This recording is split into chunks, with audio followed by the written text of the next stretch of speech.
So here we have another problem. This one I chose because it's going to do not where we had to do the solving where we would have variables on one side, constants on the other. This is going to be one where we're going to do solving by factoring, but we're not there yet. The first thing that you're going to realize is this. It says solve the equation and you have an equal sign. So step one is look at the denominators. We have 3 denominators because we have 3 fraction bars. Look to see if you have a common denominator. If you don't, find the LCD. Now notice each denominator is a monomial.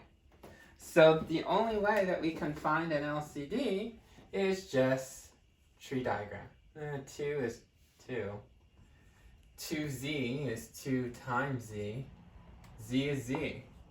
So I'm hoping that you'll recognize that your LCD is going to be 2, which is one type of factor, and z. Remember, 2 is already in the list, so we don't have to write it in again, and z. This z is already there. If we do the versus game, how many 2's do we need? 1 versus 1 versus 0. Just one of them. For z's, 0 versus 1 versus 1. So it looks like our LCD is going to be 2z. Once you find your LCD, we told you what you want to do is place that in the numerator of each of your fractions. Use parentheses to separate what's already there for the numerator. And then put your 2z right on top. 2z. 2z. 2z. Okay? Once we have this all written out, then you can start canceling something on top that matches something on the bottom. Okay?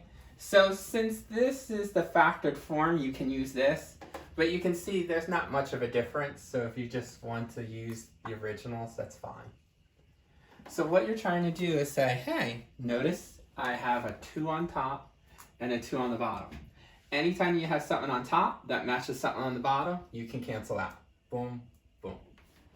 Now remember, this is on top and this is on top. Even though they're both the same item, you cannot cancel them out because they're both on top. The only way to cancel or simplify a fraction is if you have the same factor on top, can cancel with the same factor at the bottom. Here you have a 2, can cancel out with this 2. The reason why is because this is monomial, so remember this is really 2 and then a z. Okay? And then this z can cancel out with this z. What's left here that we can cancel out? Well, there's no 2 down here, but there is a z. So you can do pieces because they're monomials. You're allowed to do that. Once you see that your whole denominators are all canceled out, we're going to rewrite because it looks a little messy. So we have z and z with the parentheses. We have a subtraction, and then everything else canceled out except for the parentheses 1. Here we have the 2, and then the parentheses 12.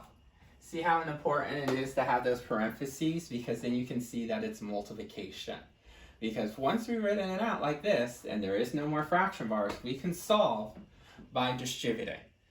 So z times z is z squared. And then here, if you want to slip in a 1, 1 times negative 1, it's going to be negative 1. And over here, 2 times 12, 24. Now, once we got that distribute, draw your line to see if we have any like terms to collect. On this side, no, you got a variable and a constant, can never combine. On this side, it's just a plain constant. There's nothing to collect on this side. Remember, we're not looking on both sides at the same time. It's just one side at a time, not both. Once we get here and collect any like terms, finally step 7, solve for the variable. Notice I don't have a plain x, I have x squared. Z squared is the same thing as x squared. As soon as you see your variable, any variable that has an exponent, we are not going to do variables on one side, constants on the other. When you see that you have one of them that has an exponent, we're going to solve by factoring. Now, how do we solve by factoring? A little bit different. Remember how we were doing variables on one side, constants on the other? This is where you're going to have all terms on one side, and then the other side must be a 0. So this 24 cannot stay here. You have to move it over to the all term side.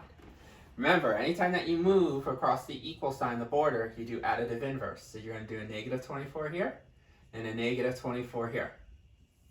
This way we'll get z squared, because that's not being touched, negative 1 and negative 24. Remember, two negatives you add. Who wins the tug of war? Team negative. So it'll be negative 25. And these are additive inverses, so you get 0. Once you get all terms to one side, remember we said, okay, ignore the equals 0 part. Focus on just the z squared minus 25. Because it has an exponent, we have to factor. So how do you factor z squared minus 25? Well, remember, you're going to see if there's a GCF. No. And you're going to count how many terms. 1, 2. It's a binomial. So when it's a binomial, you know you can check to see if there's difference of squares. Yes, there's a minus sign. Yes, a perfect square. Yes, a perfect square. So we're going to do two sets of parentheses. 1 plus, 1 minus, and then z squared is z and z. And then 25 is 5 and 5. Now that we got that factor out and no more exponents, then just remember, we're allowed to take each of our factors and set it equal to 0. Remember when we talked about this, we said if you had a squared, that means you're going to get 2 answers. If there's a cubed, that means you get 3 answers. Let's get those 2 answers for us. So take the z plus 5, set that equal to 0 and solve. So subtract 5 on both sides. So you get z equals negative 5. And then do the same thing for the other factor. Z minus 5 equals 0. Remember, move the 5 over. The reason why I can do variables on one side and constants on the other is because we have no exponents. So that's the difference. When you have no exponents, you can do variables on one side, constants on the other. But once you see that you have an exponent, you have to move all terms over, because the only way we can get rid of square is to actually factor it out. So we're going to get 2 answers here. We have z equals 5 and z equals negative 5. Let's double check, because we saw in the last question, we actually got no solution because we had to throw out an answer. It wasn't a valid answer. Remember, eliminate any answers that would make the rational expression undefined. If everything eliminates, then you would say that you have no solution. Okay? Here we have 2 possible solutions. Let's see if they're both good. Remember, I cannot have the bottom equal 0. So here it's a 2. There's no way I can plug in a 5 or a negative 5, so we're good. Here, if I plug in a 5, I get 2 times 5 is 10. Great, that's not a 0. If I plug in a negative 5, 2 times negative 5, negative 10. Great, still not a 0. Here, 5 or negative 5, it's still not a 0. So then in this case, we have 2 valid answers, 2 solutions that would make this a true statement.